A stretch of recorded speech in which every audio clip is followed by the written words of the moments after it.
इंसाफ का मतलब सब कानून के सामने एक बराबर।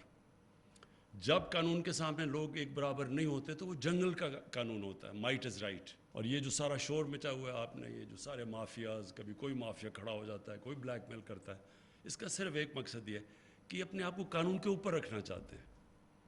ये ब्लैकमेल करना चाहते हैं कि हम नहीं तो तुम्हारी गवर्नमेंट गिरा देंगे, लेकिन अगर हमें एनआरओ ना दिए या प्रिविलेजेस ना दिए या इम्यूनिटी ना दी। मैं ये देखना चाहता हूँ कि ये जो बड़े बड़े माफियाज हैं, इन सारों को कानून के नीचे लेके आऊँ। अस्सलाम वालेकुम नाज़रीन, प्रोग्राम ऐवान से आवाम तक में खुशामदीद। मैं हूँ आपके साथ नादिया मिर्जा। नाज़रीन,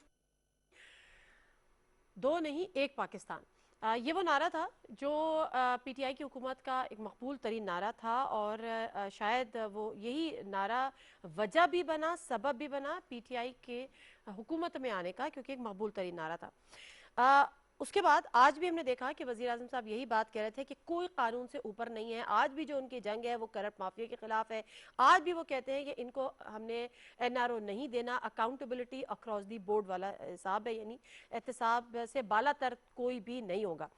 उसकी कुछ मिसालें भी हमने देखी हाल ही में, जब शुगर स्कैंडल हुआ, उस पर भी जो जहांगीर तरीन साहब के हवाले से भी करीबी साथी समझे जाते थे, जो कुछ उनका पार्टी में रोल था। और हाल ही में रिंग स्कैंडल भी, उस पर जुल्फी बुखारी साहब खुद स्टेप डाउन हुए, उन्होंने कहा कि मेरा नाम ईसीएल में डाल दें, मैं मुल्क से बाहर नहीं जाऊंगा।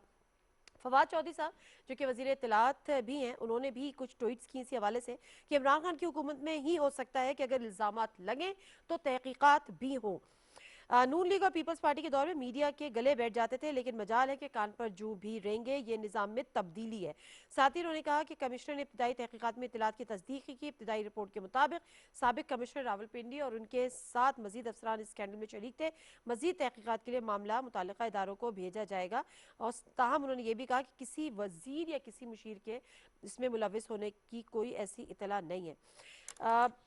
कैटेगोरिकली कहते हैं कि वज़ीर आज़म इमरान खान की एहतसाब पॉलिसी बहुत ज़्यादा वाज़ेह है। तमाम शहरी कानून की नज़र में बराबर हैं, और अब चाहे वो अपोजिशन के रहनुमा हो या काबीना के रुकन, अफसर शाही से ताल्लुक़ रखते हो, किसी भी इदारे से इल्ज़ामात लगेंगे तो तहकीकात होंगी और जवाबदेही का उसूल लागू होगा। यही निज़ाम की तब्दीली है जिसका वादा किया गया था। आज शेख रशीद साहब भी एक प्रेस कॉन्फ्रेंस में एक दफ़ा फिर हुदैबिया पेपर मिल्स का जिक्र कर रहे थे, और उन्होंने बड़ा क्लियर कहा कि अभी इस पर काम हो रहा है, 2 से 3 हफ्ते लगेंगे जब हमारे पास जामे सबूत होंगे। प्रोग्राम का करते हैं बाकायदा आगाज। जो हमारे साथ पैनलिस्ट हैं उनसे आपका तारुफ करा देती हूँ। हमारे साथ स्टूडियो में मौजूद हैं आफ्ताब जहांगीर साहब, एमएनए हैं, पीटीआई के सीनियर रहनुमा हैं। अस्सलाम वालेकुम आफ्ताब जहांगीर साहब, बहुत शुक्रिया आपके टाइम का। सदीक जान साहब हमारे साथ मौजूद हैं, यंग जर्नलिस्ट, पॉलिटिकल एनालिस्ट, हमारे साथ स्टूडियो में इस्लामाबाद। अस्सलाम वालेकुम सदीक जान साहब, बहुत शुक्रिया आपके टाइम का भी। रसूल रईस साहब हमारे साथ मौजूद हैं, सीनियर पॉलिटिकल एनालिस्ट हैं। अस्सलाम वालेकुम रसूल साहब, बहुत शुक्रिया जी आपके टाइम का भी। आफ्ताब जहांगीर साहब, अगर बात का आगाज इससे किए लेते हैं कि जो ऑपोजिशन बात करती रही और हमेशा से वो ये बात करती रही कि जी अक्रॉस द बोर्ड एहतसाब नहीं हो रहा, या जो आप कहते थे कि एहतसाब सबका होगा, कोई बालातर नहीं होगा, तो आपको लगता है कि ये जो मेजर केसेस की कुछ सामने आई और फौरी तौर पे जो रेलिवेंट लोग थे, चाहे वो कितने ही करीबी हो वज़ीर आज़म पाकिस्तान के, उनके खिलाफ भी फौरी तौर पे कोई ना कोई एक्शन लिया गया, या कम अज़ कम उनको वो साइड पे हुए और उस पर इन्वेस्टिगेशन है, तो इस जो अपोजिशन का नैरेटिव था उससे तकवीत मिली कि वो थोड़ा कम हुआ या डिफ्यूज हुआ? बहुत शुक्रिया नादिया कि आपने मुझे अपने प्रोग्राम में इतने खूबसूरत पैनल के साथ, मैं रसूल बख्श रईस साहब को तो उस्ताद मोहतरम समझता हूँ, बेशक, उनका अक्सर प्रोग्राम मैं भी वो देखता भी, मैं भी और इसमें कोई शक नहीं। और ये नौजवान सदीक जान, जो अभी मैं बता रहा था कि मेरे बड़े भाई ने मुझसे कहा कि अगर आपने कोई एनालिसिस देखना हो तो वो इनके प्रोग्राम देखा करें। और मैंने आपको मशवरा दिया था आप सेल्फी ले लें अब फौरन। मैंने वो ले ली है सेल्फी और वो भाई साहब को भिजवा दूंगा। देखिए, बात ये है कि हम पाकिस्तान में रहते हैं, और हमेशा से ये पाकिस्तान जो बना था ना, इसकी जो बुनियाद थी वो थी कलमा, ला इलाहा इल्लल्लाह मुहम्मद रसूलुल्लाह। कलमे की वजह क्या है, कलमा है क्या? वो इंसाफ पर मबनी निज़ाम की बात करता है। मेरे नबी पाक सल्लल्लाहु अलैहि वसल्लम ने कहा कि अगर मेरी बेटी भी कोई गलती करेगी तो वो भी सज़ावार होगी। लेकिन इस मुल्क के अंदर 70 साल में हमने ये देखा, और हम खुद उसके हिस्सेदार रहे, कि ये जो ताकतवर है उसको कोई पूछता ही नहीं था, और जो कमज़ोर आदमी है, एक बेचारा सब्ज़ी बेचने वाला, एक चप्पल बेचने वाला, एक चप्पल चोर, एक सब्ज़ी चोर, वो बग़ैर 5,000 रुपये ना होने की वजह से सालों के जेलों के अंदर पड़े हुए हैं कि उनको 5,000 देके कोई बाहर निकालने वाला नहीं है। और यहाँ पर जिसने इस मुल्क के साथ इतना बड़ा खिलवाड़ किया, दुनिया का छठा बड़ा मुल्क है आबादी के लिहाज से, खूबसूरत लोग, ज़हीन लोग, हर किस्म की मादनियात, हर किस्म की मौसम, सब कुछ होने के बावजूद हम आज किस जगह खड़े हैं? हम भीख मांगने पर खड़े हुए हैं। हम जब तक हमें IMF ना दे या हमें कोई हमारे दोस्त ममालिक कर्जे ना ले, कर्जों कर पे वो ना कोई मदद ना करे, हम आगे चल नहीं सकते। सही है। आखिर इसकी वजह क्या हुई? इंडिविजुअल तो पैसेदार होता चला गया, पैसे से पैसा बनाता चला गया, और इजमाही तौर पर, मुजमई तौर पर मुल्क जो है वो कहाँ से कहाँ पहुँच गया। तो मैं ये समझता हूँ कि भले हमारी हुकूमत चली जाए, भले कुछ भी हो, मैं उस मौक़िफ़ का करता हूँ कि अगर किसी ने जुर्म किया है तो उसको सज़ा मिलनी चाहिए, नहीं उसने किया तो उसको बरी होना चाहिए, लेकिन रेलिवेंट इदारों से। ठीक है। तो अगर जब तक हम इसे मजबूत नहीं करेंगे और इसमें हमारे साथ अगर पाकिस्तानी कौम नहीं खड़ी होगी, तो आप यकीन करें कि ये मैं आपको हकीकत बता रहा हूँ, पसंद नापसंद से निकल कर अगर हम अपने मुल्क के वफादार होंगे तो ये मुल्क तरक्की भी करेगा। बेशक, बेशक, वरना बेशक, और ये करना है, इवेंचुअली करना है। रसूल साहब, रसूल बख्श साहब, जो बड़ा जिसको मैंने कहा कि मकबूल तरीन नारा भी था कि दो नहीं एक पाकिस्तान, अगर कोई पैरामीटर होता वो जांचने का, या कोई आप इसको ग्रेड करना चाहें कि जो अकाउंटेबिलिटी अक्रॉस द बोर्ड, एहतसाब से कोई बालातर नहीं, कानून सबके लिए बराबर, तो क्या ग्रेड करेंगे? कितना कामयाब हुई हुकूमत अपना ये स्लोगन या नैरेटिव बिल्ड नहीं बल्कि अचीव करने में? देखिए, मैं समझता हूँ कि ये पहली दफ़ा हुआ है पाकिस्तान की तारीख में कि वफाकी वज़रा या सूबाई वज़रा, उनके खिलाफ तहकीकात की गई, जेल में भी रहे, और हुकूमत ने मदाखलत नहीं की, ना नैब के काम में ना FIA के काम में। उन पे छोड़ दिया कि आप तहकीकात करें, और अगर तहकीकात के मुताबिक अगर आप मासूम हैं तो आप हमारे साथ रहेंगे, आज़ाद रहेंगे, लेकिन अगर आपने कोई गैर कानूनी काम किया हुआ है तो उसके लिए आप जवाब दें। हुआ है, लेकिन क्या मज़ीद होने की ज़रूरत है? क्या हम अपने निज़ाम को ज़्यादा मौसर बना सकते हैं? क्योंकि इसमें सिर्फ हुकूमत नहीं, इसमें तहकीक तफ्तीश करने वाले इदारे हैं, या वो कमीशन है जो हुकूमत बनाती है, उसमें भी तो लोग बैठते हैं जिनके ताल्लुकात होते हैं, जिनकी अपनी मंशा होती है, और सारे एक जैसे नहीं होते। फिर अदालतें हैं, प्रोसिक्यूटर्स हैं। तो अगर हर जगह दुरुस्त काम नहीं हो रहा, सिम्त सही नहीं, और एहतसाब का नारा सिर्फ हुकूमत लगाती है और बाकी इदारे जो इन मामलात में शामिल हैं, और उनको हर केस को वक्त पर हतमी नतीजे पर पहुंचाना चाहिए, कि ये नहीं है कि 10 साल 20 साल फिर वो दोबारा अदालतों के सामने आ जाते हैं हमारे हुक्मरान, कहते हैं इतना अरसा हो गया है हमारे खिलाफ तो कोई चीज साबित नहीं हो सकी। असल में उनकी जो हिकमत अमली है वो ये रही है कि अदालतें फैसला ना कर सकें, और जो गवाह हैं उनके बयानात तब्दील कराए जाए, या वो अल्लाह को किसी तरीके से प्यारे हो जाए और ये साफ सुथरे निकल के बाहर आए। हुआ है, बेहतर हुआ, ठीक है, बेहतर हुआ, करने की जरूरत है। ओके, ठीक है। सतीश जान साहब, मैं आपसे ये पूछूंगी कि एक तो है कि आपका अपना तज्जिया, या आपने खुद से क्या महसूस किया है, क्या उसका तज्जिया किया। दूसरी एक राय आमा भी होती है ना, क्योंकि मुझे पता है आप बड़ा घूमते फिरते भी है, लोगों से मिलते भी हैं, खबरें भी लेते हैं, लोगों की ओपिनियंस भी उनके सुन रहे होते हैं, तो वहाँ पर क्या एक राय आमा जो मजमूई तौर पर पाई जाती है, इस हवाले से वो क्या है? देखिए, एक तो रसूल बख्श रईस साहब ने जिस तरह से तजिया किया, मैं कहता हूँ कि उन्होंने जिसे कहते हैं ना कि दरिया के कूजे में बंद कर देना, मतलब यही वो सारा जो इस वक्त जो चल रहा है जो कुछ, उसको इससे बेहतर अंदाज में बयान नहीं किया जा सकता था। देखें, एक तो आपने अवाम की बात की। अवाम का जहाँ तक मसला है वो ये है कि इमरान खान साहब ने दावे बड़े बड़े किए, वादे बड़े बड़े किए, वो बड़े बड़े गोल अचीव करना चाहते थे, और शायद उनका वो जो पूरा बयानिया था, पूरा जो उन्होंने बयानिया बिल्ड किया था, वो उनका ये था कि शायद 2/3 मेजॉरिटी मिलेगी और वो आइन में तब्दीलियाँ करेंगे, आइनी तरमीम करेंगे। लेकिन यहाँ पे तो उनके पास सादा अक्सरियत भी नहीं है। वो भी आप देखें कि कितनी पार्टीज़ को साथ मिला के और यहाँ पे तो हुकूमत सिंपल कानून साजी नहीं कर सकती, आप आइन में तरमीम तो नामुमकिन है, जिसकी असल तो आपको आइनी तरमीम की जरूरत है। आप 18वीं तरमीम की बात करते हैं, आप बहुत सारे अपने जुडिशल रिफॉर्म्स की बात करते हैं, आप अपने एहतसाब के निज़ाम को बदलने की बात करते हैं, आपके पास आप आइनी तरमीम कर नहीं सकते। नैब कवानीन की आप बात करिए, मसला क्या है? जहाँ तक आवाम की बात है, आवाम तो इमरान खान साहब जो दावे और वादे करके आए थे, जाहिर है वो उतनी बड़ी तब्दीली नहीं आ सकी, और फिर महंगाई जिस तरह हुई, आवाम तो सिर्फ महंगाई में उलझ कर रह गई, आवाम तो और कोई बात सुनने को भी तैयार नहीं है। ठीक है, लेकिन जो दूसरी बात है, रसूल बख्श रईस साहब ने जिस तरह से बात की कि एक है हुकूमत का काम, रिंग रोड का मामला आया, पेट्रोलियम मसनूआत का मामला आया, चीनी का मामला आया, जितने मामला आए, ये पहली मरतबा हमने देखा कि किसी हुकूमत ने, किसी वज़ीर आज़म ने उसकी तहकीकात के लिए कमीशन बनाए और उसकी रिपोर्ट आई। अब जो कमीशन की रिपोर्ट है ना, वो सिर्फ एक कागज़ का टुकड़ा है, ठीक है। उसको जब वो मुतलका फोरम पे जाएगा, हो सकता है वो मुतलका फोरम उस सारे रिपोर्ट को उठा के और रद्दी की टोकरी में डाल दे, हो सकता है उसमें से कुछ चीज़ें वो ले ले, क्योंकि तहकीकात जो अदालतों के अंदर जो चीज़ें जाएंगी वो मुतलका फोरम्स की जाएंगी। अब मसला क्या है? एक आपका सबसे बड़ा मसला है जुडिशल रिफॉर्म्स। आपके नैब के केसेस में क्या होता है? इमरान खान साहब ने कहा मैं किसी को नहीं छोड़ूंगा, मैं चोरों डाकुओं को अंदर डालूंगा। अब इमरान खान क्या कर सकते हैं? ज़्यादा से ज़्यादा क्या कर सकते हैं इमरान खान? ज़्यादा से ज़्यादा इमरान खान ये कर सकते हैं कि नैब उनको कहे कि हमें इतने हमने लोग नए रखने हैं, ये हमें फंड चाहिए, ये हमने अपने माहिरीन नए रखने, हमें इतना फंड चाहिए, वो दे सकते हैं। इसके अलावा इमरान खान क्या कर सकते हैं? ठीक है, इमरान खान इसके अभी देखें, सुप्रीम कोर्ट ने हुक्म दिया कि 120 एहतसाब अदालतें बनाएं, और हुकूमत ने कहा पता नहीं 30 या कितनी हम बनाएंगे, और अभी तक उन्होंने काम शुरू नहीं किया। अब मसला ये है, नैब का कानून कहता है कि 90 दिन आप किसी को भी जिस्मानी रिमांड पर रख सकते हैं, और उस दौरान वो जमानत अप्लाई नहीं कर सकता, और जब आप रेफरेंस दायर कर देंगे 30 दिन के अंदर अंदर आपने फैसला करना है। मुझे बताएं क्या किसी फैसला हुआ है कोई?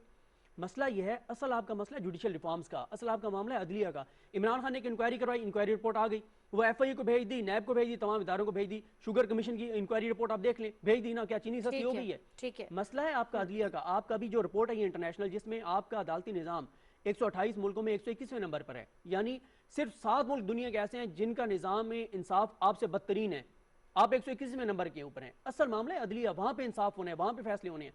एक मेगा करप्शन स्कैंडल था 2010 में, ब्यूरोक्रेट के खिलाफ कार्रवाई हुई, उसका फाइनल डिसीजन आगे सुप्रीम कोर्ट में 2019 में हुआ। 9 साल लगे आपको एक ब्यूरोक्रेट के खिलाफ फैसला करते हुए। आप कराची से हैं, आफ्ताब साहब कराची से हैं, मुझे बताएं कितने बड़े बड़े वहां पे सानिया 12 मई से लेकर एमक्यूएम वहां पर जो करती है, 12 मई का तो कभी कोई उजैर बलोच ही नहीं हुई। उजैर बलोच देख लें, मुझे बताएं क्या कोई एक वाकया आप बता सकती हैं कराची में कोई एक बड़ा सानिया वाकया हुआ और उसका मुलजिम और मुजरिम जो है वो मंतकी इंजाम को पहुंचा? सही बात है। तो असल तो मामला है आपका अदालतों में। असल मामला इमरान खान साहब, दूसरी एक और चीज़ है जो जब नैब के पे बात आती है या अदालतों में केसेस पे बात आती है, खासतौर पे अपोजिशन भी उठकर ये कह रही है और उनके पास ये कहने को मिल भी रहा है कि जी सब जेलों से निकल रहे हैं, किसी को बेल मिल रही है, कोई मुल्क से जा रहा है, सबूत किसी के पास सामने नहीं आ रहे, रिकवरीज नहीं हो रही। ऑल्दो कि मेरे पास डेटा है कि नैब ने कितनी रिकवरीज की है। जनवरी 2021 में बताया गया, खुद वजीर आजम ने कि 200 बिलियन जो है वो रिकवरी की थी नैब ने।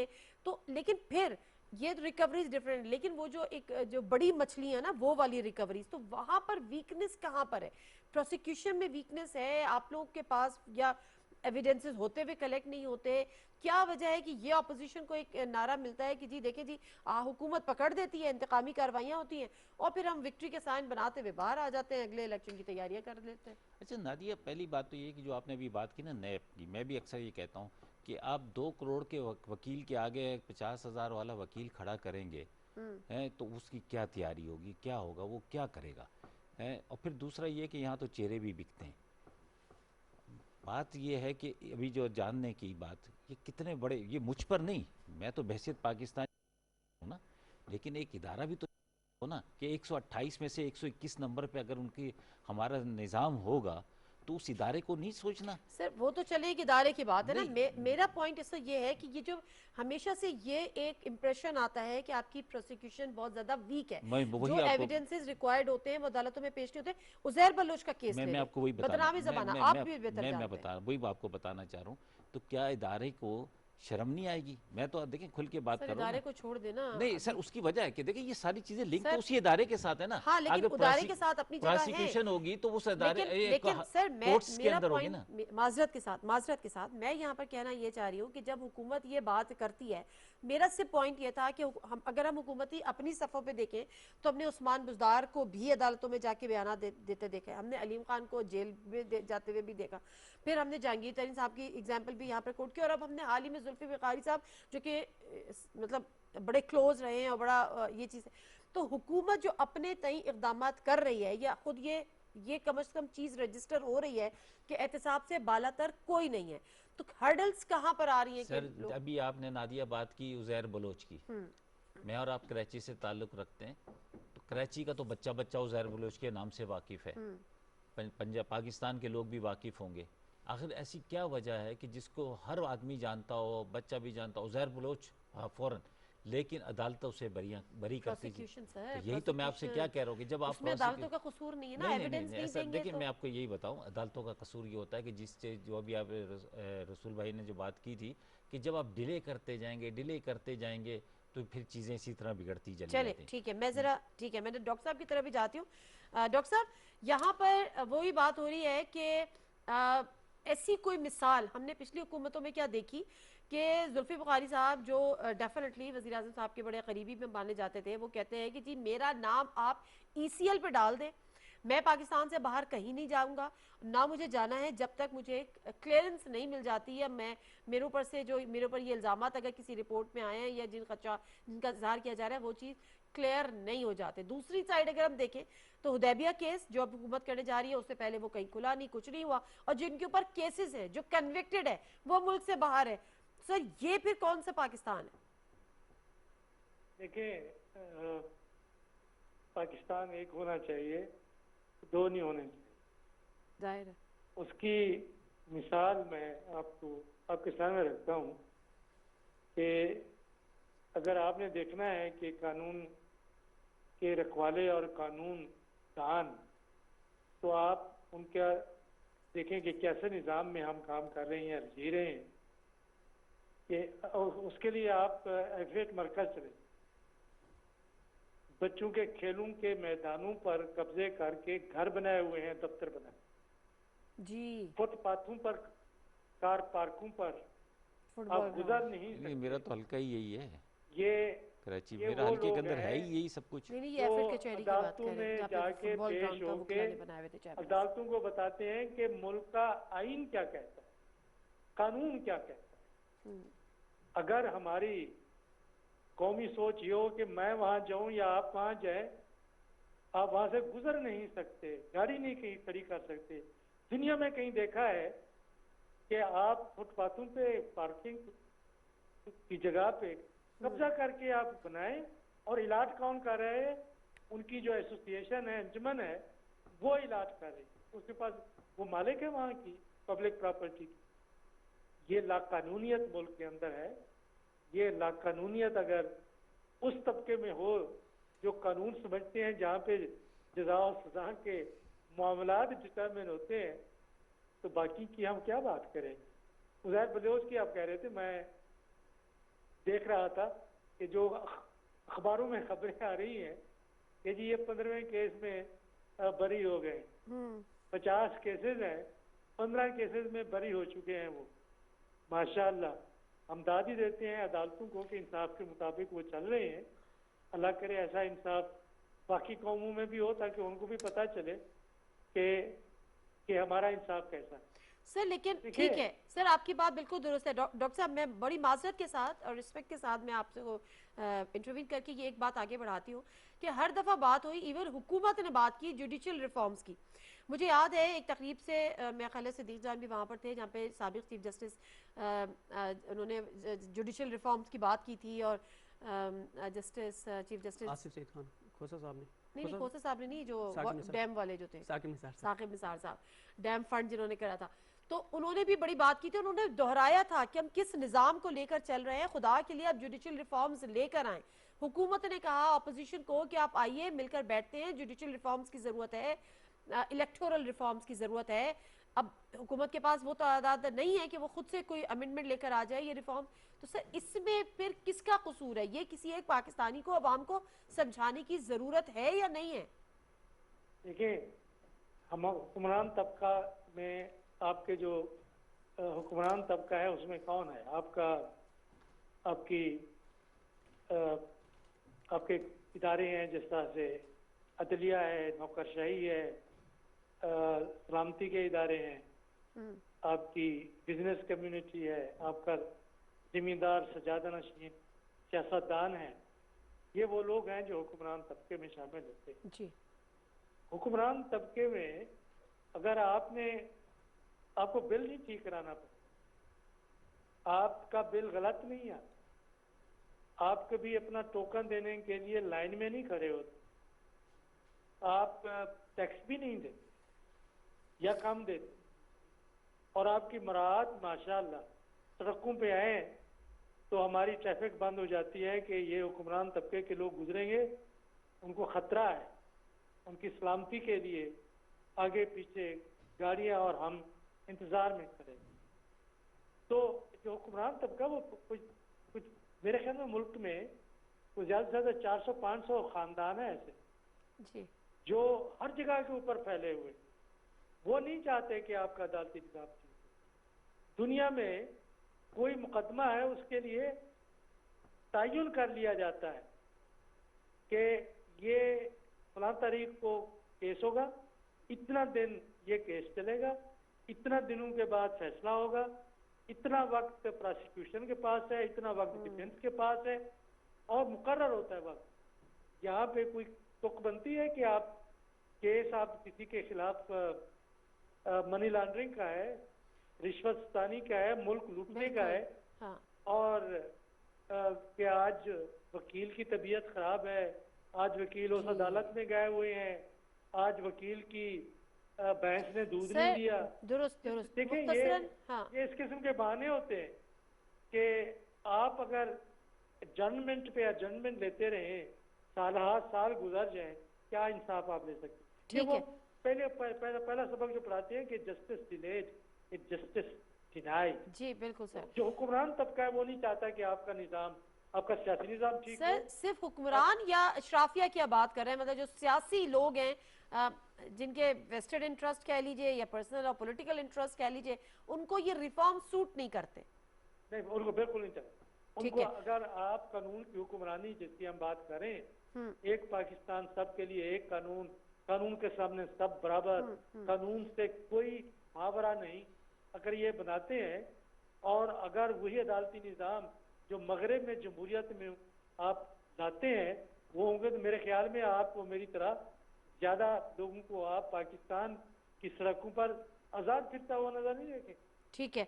अच्छा सर, मैं इसके बाद जरा नैब की तरफ भी आती हूँ। क्या इंसाफ होता है, एक दिन भी आजाद नहीं। ठीक है सर, नैब की रिकवरीज पे भी आती है, क्योंकि नैब को क्रिटिसाइज तो बहुत किया जाता है। अगर नैब किसी ऑपोजिशन को के किसी रहनुमा पे हाथ डाल ले तो फिर नैब पे क्रिटिसिज्म ये हो जाता है कि जी हुकूमत के इशारों पर वो चल रहा है या हुकूमत की ईमा पर ये सब कुछ हो रहा है। और अगर वहीं से अदालतों से उनको बेल हो जाती है और नैब भी कहता है कि जी ठीक है हमारे पास फिलहाल ये नहीं है, हम ये देखेंगे, तो वो फिर सब अच्छे और सब बल्ले बल्ले वाह हो जाती है। लेकिन उसके साथ साथ जो रियलिटी है वो रियलिटी है। कुछ स्टेटिस्टिक्स हैं, जैसे जो नेशनल अकाउंटेबिलिटी ब्यूरो है, यानी उसने ओवरऑल जो रिकवरी अब तक की सामने आई वो उन्होंने तकरीबन 487 बिलियन यानी अरब की उन्होंने रिकवरी की। सबसे ज़्यादा रिकवरी जो है वो रावलपिंडी बैंक यानी रावलपिंडी का जो नैब है दायरा उसने की, उसका नंबर आता है 290 बिलियन। उसके बाद कराची नैब जिसने तकरीबन 93.17 अरब रुपए की रिकवरी की। इसी तरह से दीगर रावलपिंडी के बाद 2 और 3 तो मैक्सिमम यही है कि रावलपिंडी के बाद कराची, और उसमें जो टोटल रिकवरीज हमारे सामने आती हैं। बट स्टिल फिर वो वाली बात है कि यहाँ पर भी नैब कवानीन से मुतमईन कोई भी नहीं है। एहतसाब की बात होती है तो डेफिनेटली नैब जो कि एक ऑटोनमस बॉडी है उसकी बात होती है। जब अपोजिशन उस पर अपोजिशन की तरफ से होती है तो जी हमारे साथ जुल्म हो रहा है, इंतकामी कार्रवाइयाँ हो रही हैं। लेकिन फिर यहाँ पर जब रिफॉर्म्स की बात आती है तो अपोजिशन ने कहना होता है जी हमने नहीं किया, हमने भुगत लिया, अब आने वाले भुगते। तो ये जो डबल स्टैंडर्ड्स हैं ये कहीं महसूस किए जाते हैं, रजिस्टर होते हैं? इसमें मैं आता हूँ। मैं आपको बताऊँ, जो आपने आवाम की भी बात की थी, छोटे मोटे केसेस को तो आप छोड़ देना, जो आम लोगों के केसेस हैं वो तो हाईलाइट ही नहीं होते, ना हम लोग रिपोर्ट करते हैं ना लोग सुनना चाहते हैं। एक वकील साहब अभी 2-3 माह पहले की बात है, हमारे रिपोर्टर्स रूम में आए सुप्रीम कोर्ट में और आगे कहते हैं यार मैं केस तो जीत गया हूँ लेकिन मेरा दिल बड़ा अफसरदा है, मैं बड़ा दुखी हूँ। हमने कहा सर केस आप जीत गए हैं और अफसरदा हैं? कहते हैं जिस बंदे को मैंने बरी कराया ना मुझे पता है वो 3 बंदों का कातिल है। 3 बंदों के कातिल को वकील साहब बरी करा के केस जीत लिया, लेकिन कह रहे हैं कि मेरे ज़मीर पे बोझ है कि 3 बंदों का कातिल था। ये आपका निज़ाम इंसाफ है? देखें आप ये जो बता रही हैं कि 487 अरब रुपए रिकवरी की है, मुझे बताएं इसमें से आसिफ अली जरदारी, नवाज शरीफ और बड़े लोगों से कितनी रिकवरी हुई है? यही असल सवाल ठीक है। दूसरी बात ये है, देखें मसला क्या कहाँ पे आ जाता है। आपने आपके प्रोग्राम में अभी जिक्र हुआ एफएड कचहरी फुटबॉल ग्राउंड का। फुटबॉल ग्राउंड से चैम्बर गिराने शुरू किए सीडीए ने, वकीलों ने जाके chief justice Islamabad high court पे हमला कर दिया, और chief justice Islamabad high court Athar Minallah साहब कहते हैं कि एक लम्हे के लिए मुझे ऐसा लगा कि मेरी जान ले लेंगे। हाँ, और बिल्कुल उसके ये बाद बड़ा एक स्कैंडल बना आपकी था। वकला तंजीमें सुप्रीम कोर्ट में पता है कि क्या कहती हैं चीफ जस्टिस पाकिस्तान को। मैं मौजूद था कोर्ट रूम के अंदर, हामिद खान साहब जो हमें आइन और कानून के लेक्चर देते हैं, हामिद खान साहब कहते हैं सर वो जो वकील गिरफ्तार हुए हैं ना हमलावर, उनको अपना हुक्म दे के और उनको रिहा करवाने का हुक्म दे। उन्होंने कहा किस हैसियत से हम हुक्म दें? पेरेंटल जुरिस्डिक्शन, आप बड़े हैं, ये जब आपकी सूरत हाल होगी। और आपको मैं एक और इंटरेस्टिंग बात लेकिन बताऊं, वो माफियाज बन चुके हैं ना। लेकिन असल चीज जो है किसी भी एहतसाब के लिए, और अगर जो विजन है सर वजीर आजम का कि जी एहतसाब सबका होना है या कोई कानून से बालातर नहीं है, तो वहां पे प्रोसिक्यूशन और एविडेंस ये सब भी तो मसले देखिए मैं मसाइल आपको होते चीज़ बताऊं, वज़ीर आज़म का जो विजन है, वज़ीर आज़म ने तो करके दिखाया है, सिर्फ कहा नहीं है करके दिखाया है। ठीक है, जुल्फी बुखारी कोई सोच सकता था कि जुल्फी बुखारी को स्टेप डाउन करना पड़ेगा? कोई तस्वुर कर सकता था पाकिस्तान में कि एक वक्त आएगा कि जहांगीर तरीन इस तरह से उनके साथ सूरत हाल हो रही होगी, उनके ऊपर केसेस होंगे? सही कभी बात। सोचा कोई था? मिसालें तस्वुर भी था? नहीं मिलती। देखें आपको मैं एक और चीज़ बताऊं, एफएड कचहरी में सुप्रीम कोर्ट के हुक्म पे इस वक्त कार्रवाई जारी है। आज चौथा दिन है, इंटेलिजेंस एजेंसीज रोजाना अलर्ट जारी कर रही है कि सुप्रीम कोर्ट की सिक्योरिटी सख्त रखें, वकील आके और वहां पे कुछ भी कर सकते हैं। ये आपके इस्लामाबाद में हालात हैं। नवाज शरीफ का मामला आप देख लें, मैं कोर्ट रूम में मौजूद था जब 6-8 हफ्ते की जमानत मिली थी उनको पाकिस्तान से इलाज कराने के लिए। उस वक्त के चीफ जस्टिस पाकिस्तान आसिफ सईद खान खोसा साहब ने क्या कहा था? उन्होंने कहा था कि पाकिस्तान की अदालती तारीख में ऐसी मिसाल नहीं मिलती कि किसी सजा याफ्ता मुजरिम को पाकिस्तान से बाहर जाने की इजाजत मिले। हम भी शेर बन गए अपना एनालिसिस ठीक करते है, हुए, हमने कहा ठीक नहीं है। जा सकते, फिर वो गए। ठीक आज है, कहाँ हैं वो? यहाँ पर ये सवालात उठते हैं, नैब के दायरे पे उठते हैं या बहुत सारी चीज़ों पे उठ जाते हैं, प्रोसिक्यूशन या एविडेंस के लेवल पर।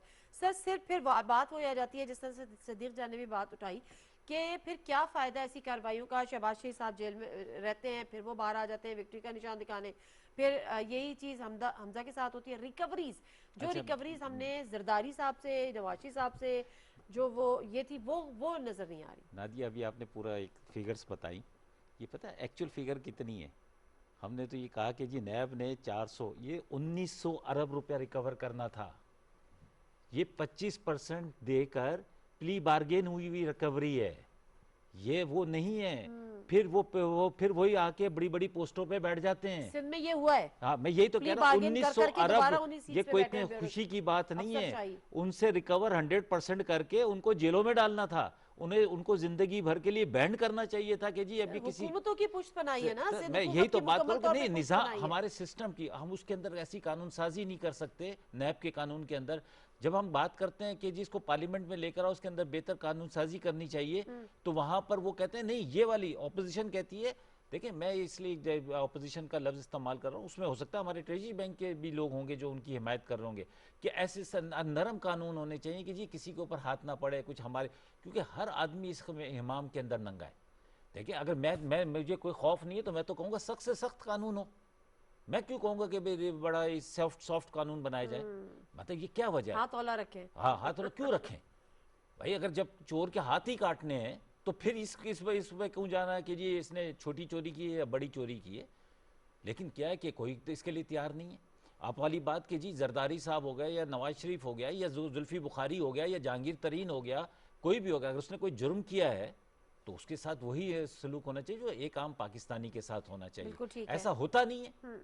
जब होता नहीं है तो फिर ये सबको पता है कि अच्छा, हम अभी चोरी जो हमने वज़ीर आज़म साहब की एक गुफ्तगू चलाई भी, एक शॉर्ट चलाया भी, जिसमें वो ये कह रहे थे दोबारा से, वो यही कह रहे थे कि करप्ट माफिया के खिलाफ हमारी जंग है। वो कह रहे थे कानून से बालातर कोई नहीं है, लेकिन उसके साथ साथ उन्होंने ब्लैकमेलिंग का वर्ड भी यूज़ किया कि फिर ये होता है कि वो ब्लैकमेल करते हैं कि जी हम एक प्रेशर बिल्ड कर रहे होते हैं कि हम यूँ कर देंगे आपकी हुकूमत गिरा देंगे। तो इस लिहाज से वज़ीर आज़म पाकिस्तान का विजन क्या है? जिससे आपने भी कहा कि हुकूमत जाती है जाए, लेकिन इस नारे से अच्छा पीछे देखिए, नहीं जब तक आवाम खड़ी नहीं होगी ना, आवाम खड़ी हो जाए ना, कल हम फ़लस्तीन के लिए निकलेंगे, हम उस वहाँ की जंग लड़ रहे हैं, हम फ़लस्तीन क़िबले अव्वल की जंग लड़ रहे हैं, हम अपने पाकिस्तान की जंग भी तो लड़ें।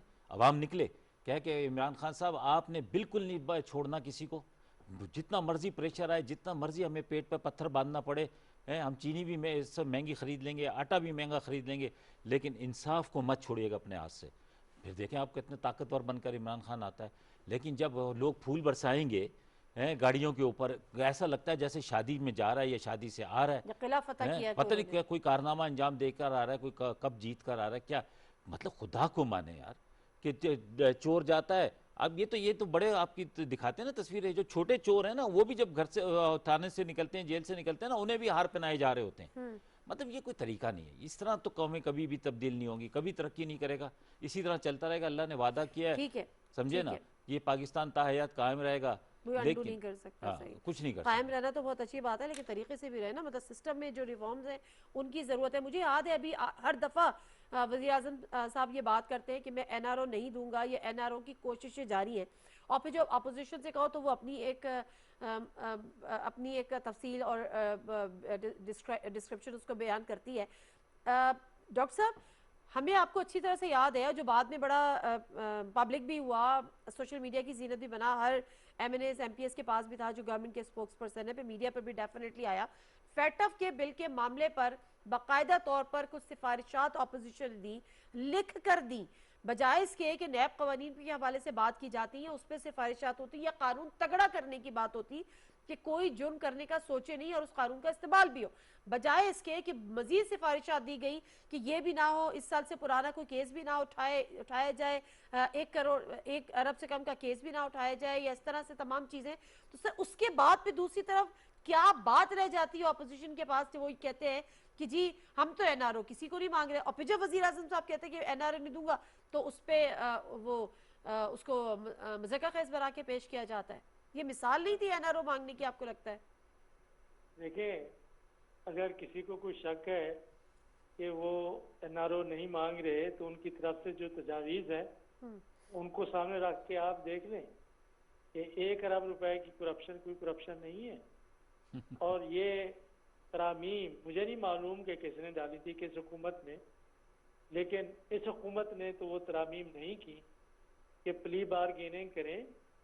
आपके खिलाफ जितना इल्ज़ाम है कि आपने इतना पैसा नाजायज़ तरीके से धन दौलत बनाया है और जिसका खोज नैब ने लगा लिया है, उसका सिर्फ 25% दें, साफ सुथरे हो के जिस तरह से आप हज करके आए हैं, ये सियासी हज आपने कर लिया, आप जाके तो आप इंतखाबात में हिस्सा लें, कौमी असम्बली में बैठे, सूबाई असम्बली में बैठे, और अगर आप नौकरशाही में हैं तो जाए कि अपनी आलीशान घर में भी रहें और अपना ओहदा भी संभालें।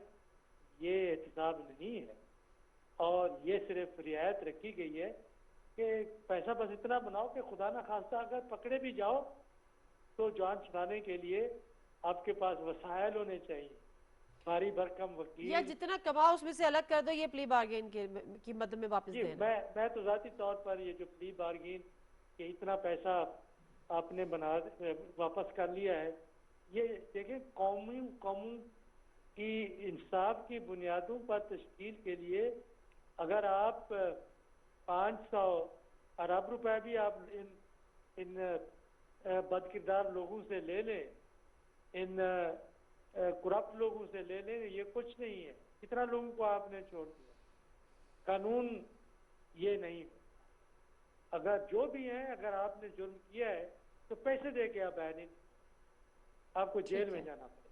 कि पैसे लेने वाला जो सिलसिला है मुझे वाकई मालूम नहीं, क्योंकि मैं इस शोबे में काम नहीं करता। हमारे जो नौजवान साहब बैठे हुए हैं, इनको मालूम होगा कि किस हुकूमत ने ये कब ये तरमीम दी थी, या जब ये बनाया गया था, क्या उस जमाने से शुरू आ रहा है अपना प्ली बार्गेन का? जी नैब, जी जी जी, मुशर्रफ जो साहब के हमारे ज़माने में जनरल साहब की हुकूमत थी, परवेज मुशर्रफ के ज़माने से आ रहा है मुझे, लेकिन ये इंसाफ के तकाजे पूरे नहीं। सर आपकी बात दुरुस्त है, क्योंकि मैंने तो ये 2008 के बाद जब पीपल्स पार्टी की हुकूमत आई तो मेरा ख्याल है यूसुफ रज़ा गिलानी साहब की जो एहलिया थी उन्होंने भी इससे कोई फ़ायदा उठाया था, प्ली बार्गेन उसने भी की थी। तो यकीनन ये पहले का कानून है, क्योंकि उस वक्त भी बैंक से उन्होंने एक बहुत बड़ा कोई अमाउंट लोन लिया था, और उसके बाद तो लोन लेने के बाद तो सब फैक्ट्रियाँ भी जल जाती हैं और दिवालिया हो जाते हैं। नॉर्मली ये होता है, फिर कर्जे माफ़ नहीं होते। तो एक तो होता है कि आपने जो लूटा खसूटा या नाजायज़ कमाई, दूसरा ये होता है कि जो आपने लोन लिए होते हैं या आपने कर्जे लिए हुए होते हैं वो फिर आप माफ़ कराते हैं, या फिर आप अपने आप को डिफॉल्ट शो करते हैं और उसके बाद फिर आप प्ली बार्गेन करते हैं। प्ली बार्गेन का कानून तो मेरे ख्याल शुरू से ही ये मौजूद शुरू से था, लेकिन इसका ये यूं नहीं था जैसे अब हो रहा है। शुरू में तो यही था ना कि आपका प्ली बार्गेन क्या था कि आपने अगर 1 अरब की है करप्शन, करप्शन तो आप वो 1 अरब भी देंगे और उसके ऊपर भी आपको कुछ जुर्माना होगा।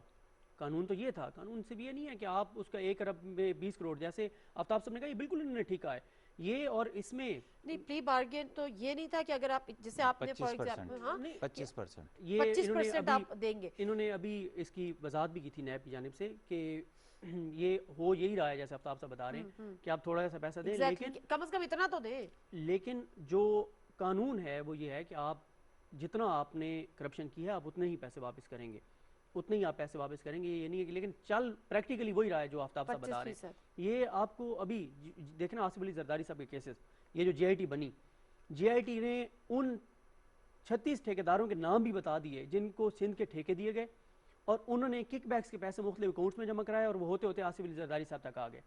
हर चीज़ डॉक्यूमेंट्री प्रूफ मौजूद है।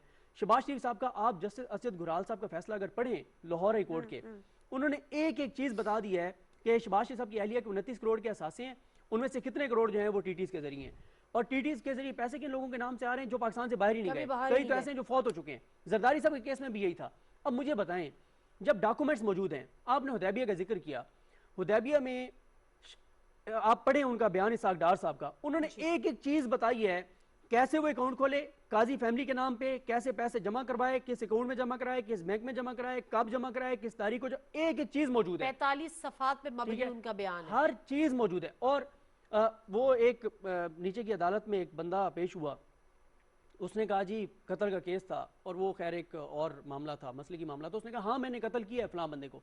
जज साहब आगे से क्या करें, नहीं नहीं सर आप मजाक तो ना करें, आप कैसे ऐसे कर सकते हैं। चले वो तो यही वो इसाक डार का भी वैसे हुदैबिया केस की, हाँ, वो आप सही कह रहे हैं कि बाद में उन्होंने कहा कि जी मुझसे जो है वो प्रेशर था, नहीं, या उन्होंने ये कभी चीजें नहीं था। कहा था, उन्होंने कभी नहीं कहा था। ये बाद तो में कहा था ना। अच्छा, वो चलिए, उन्होंने किसी प्रेशर भी फोरम पे है। नहीं कहा, किसी फोरम पे नहीं कहा। ये जब पनामा केस आया, पनामा केस में ये चीजें सामने आई थी ना, पनामा केस में असल तो है ही वो मनी ट्रेल, जो आप मनी ट्रेल ढूंढते हैं कि पैसा। और नवाज शरीफ साहब ने जो protection of economic reform act लाए थे 92 में, 92 से लेके 1992 से लेके 2018 तक पाकिस्तान से जितना पैसा लीगल तरीके से, आप जिसे कहेंगे मनी लॉन्ड्रिंग हुई है लीगल तरीके से, लीगल वो सारी तरीके उस से तरीके से वो हुई है, बाकायदा लॉ आया क्योंकि था, वो नवाज मुझे शरीफ याद ने है। अपने लिए बनाया था और बिल्कुल उसे कानून सबने बनाया था, उस कानून गंगा में में हाथ तरमीम बाकायदा तौर पर की गई थी।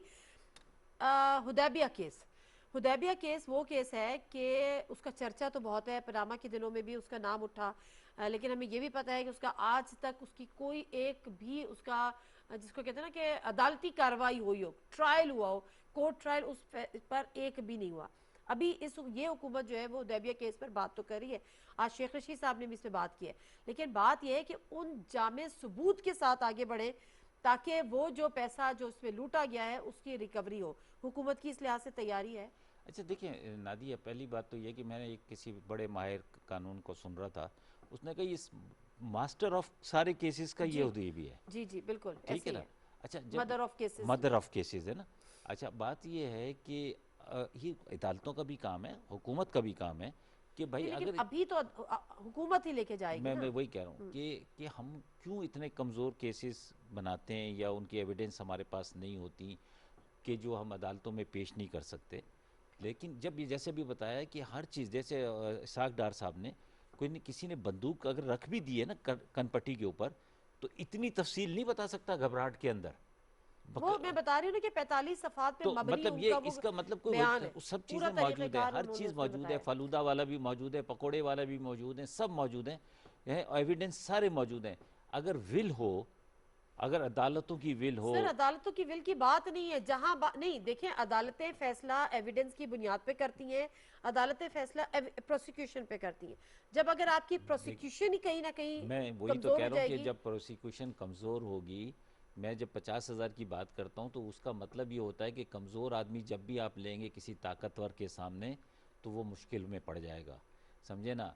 आप मुश्किल आदमी के सामने, मुश्किल आदमी पैसे बड़े केसेस के लिए तो बॉल हुकूमत के कोर्ट में तो है अब वो ना। करेंगे ना इंशाल्लाह। देखें अगर वही नहीं तो करेंगे, कह रही हूँ कि अगर नहीं आपकी करेंगे, हुदैबिया देखिए केस को लेकर कितनी तैयारी? उससे क्या होता है, देखिए ये इस वक्त कतई नज़र इससे कि पीटीआई की हुकूमत है, मैं एक हुकूमत की बात कर रहे हैं ना कि हुकूमत है, अगर हम इस किस्म के कमज़ोर केसेस बना कर लाएंगे तो लोगों का एतमाद ख़त्म हो जाएगा, लोगों का इंटरेस्ट ख़त्म हो जाएगा, वो कहेंगे यार ये छोड़ो, ये बेकार बातें करते रहते हैं बैठ के हुकूमत वाले, चाहे वो पीपल्स पार्टी हो, पीटीआई, नून लीग हो, कोई भी हो। लेकिन अगर कोई इल्ज़ाम लगाया है तो उसको पूरे प्रूफ के साथ उसको साबित करना पड़ेगा। और ये भी कहना गलत है कि जी वो पहले एक दफ़ा ख़त्म हो गया है। अगर कोई नए एविडेंस आए, अगर वो जामे एविडेंस हैं और वो उसके पर जो है केस चल सकता है, तो उसको बिल्कुल चलना चाहिए। ठीक है। और चलने के बाद इस दफ़ा अगर हुकूमत ने इसमें कमज़ोरी दिखाई तो ये फिर बहुत बड़ा नुकसान है पाकिस्तान के। बिल्कुल ठीक है, बिल्कुल आपने सही बात की है। डॉक्टर साहब, ये जब हम बात हमेशा से ये करते हैं कि एविडेंसेस की कमी या एविडेंसेस की कमी नहीं भी होती लेकिन कमी शो की जाती है, तो ये आपकी प्रोसिक्यूशन की कमी हो जाती है। तो इस पर, और ये एक बहुत बड़ा वीक पॉइंट भी है और उसके साथ साथ एक बहुत बड़ा टूल भी है उन लोगों के लिए जो इससे रिलीफ लेना चाहते हैं। इसको ओवरकम करने के लिए क्या तजावीज़ है आपके पास? देखिए, जो हमारी अशराफिया जराइम करती है मुआशरे के खिलाफ, कौम और रियासत के खिलाफ, उसको बड़ा मुहज़्ज़ब नाम दिया गया है, वाइट कॉलर क्राइम। ये वाइट कॉलर वाले, ब्लू कॉलर वो होते हैं जो मजदूर लोग होते हैं, उनको ब्लू कॉलर वर्कर्स कहते हैं। ये वाइट कॉलर वाले, तो ये वाइट कॉलर वाले जो जराइम करते हैं उसके लिए ये एक पूरा शोबा है कि कैसे ये कमिट करते हैं और कहाँ पे तहकीक करनी चाहिए, कहाँ से सबूत मिलेगा। ये बड़ा स्पेशलाइज्ड फील्ड है। जो मुझे कुछ समझ में आया है कि वाइट कॉलर क्राइम को की इंक्वायरी करने के लिए, तफ्तीश और तहकीक करने के लिए हमारे पास वो शायद इस्तादाद नहीं है जितना इस्तादाद करप्शन की और करप्ट लोगों की भरी है। और जिस तरह उनको पता है कि कानून को किस तरह से फलांगना है, इधर उधर से हो कि किस तरह से अपने हर चीज पर कोई पर्दा डालना है कि ताकि आप गिरफ्त में ना आ सकें, उस इस्तेदाद के साथ हमारे जो इदारे हैं, जिस तरह FIA है, नैब है, उन्होंने वो माहिरीन पैदा नहीं किए। तो वो माहिरीन की इमदाद बाहर से भी लेते हैं। मेरा ख्याल ये है कि इस शोबे पर हुकूमत को तवज्जो देनी चाहिए, माहिरीन पैदा करने चाहिए, क्योंकि मुआशरा बिगड़ गया है। जिनके पास ताकत है वो बिगड़ चुके हैं और उनको गिरफ्त में लाने के लिए आपको तहकीक और तफ्तीश का जो तरीका कार जिस तरह मगरब में है उसी तरीके से आपको लाना पड़ेगा। और उसके साथ साथ दूसरी बात, अदालतों में आप रिफॉर्म्स लें या इस्लाहात लें, हर जुर्म के लिए आप वक्त मुकर्रर कर दें कि इतना वक्त में इसका फैसला हो, इससे आगे नहीं। तो फिर देखेंगे शायद कोई हालात बेहतर। ठीक है, बिल्कुल आपने सही कहा। और अब मैं आपसे वो NRO वाली बात, मैं सिद्दीक जन साहब आपसे भी जानना चाहूंगी कि ये जो अपोजिशन हमेशा कहती है कि जी हमें तो NRO चाहा ही नहीं, मांगा किसने NRO, तो जरा कुछ एग्जांपल्स को कोट करें ना कि जिससे ये बात इस्टेब्लिश हो कि वजीर आज़म जो हर बात कहते हैं कि मैं NRO नहीं दूंगा, उसका बैकग्राउंड क्या है। देखिए, मसला ये है कि आपने खुद अपने प्रोग्राम में आज जिक्र किया FATF की जब था, तो इन्होंने जो तरमीम लिख के दी, सबसे बड़ा NRO वो था। और वो ऐसे खूबसूरत अंदाज से लिख के दी कि सबके केसेस देख के, अगर शाहिद खान अब्बासी साहब का केस खत्म होना है तो उसके लिए कौन सी तरमीम चाहिए, फलां का खत्म होना है तो उसके लिए कौन सी, वो सारे अपने बड़ों के केसेस देखे और उसके मुताबिक तरमीम सजेस्ट करें ताकि ये तरमीम और सारे मामला। अब मुझे एक बात बताएं, अपोजिशन का बयानिया क्या था कि हम तो आवाम के लिए निकले हुए हैं। जब हुकूमत ने इनको कहा कि FATF पे आप हमारा साथ दें, तो ये क्या कहते हैं लिख के, ये कहते हैं आप पेट्रोल इतना सस्ता कर दें, बिजली इतनी सस्ती कर दें, लोगों को ये अमराह दे दें, हम FATF पे आपको वोट देने को तैयार हैं। ये नहीं कहा, लिख के क्या दिया, अपने केसेस के मुताबिक चीजें लिख के दी। अभी भी आप देख लें, अभी वो क्या कहते थे NRO, ये जो इंडेमनिटी बॉन्ड की शर्त रखी हुकूमत ने, वो कहते थे नहीं, वो नहीं, इतने अरब का बॉन्ड नहीं देके जाएंगे। फिर अदालत से उनको रिलीफ मिल गया। और अभी भी सारी की सारी लड़ाई, ये किसको नहीं पता कि उनके अपने केसेस की है।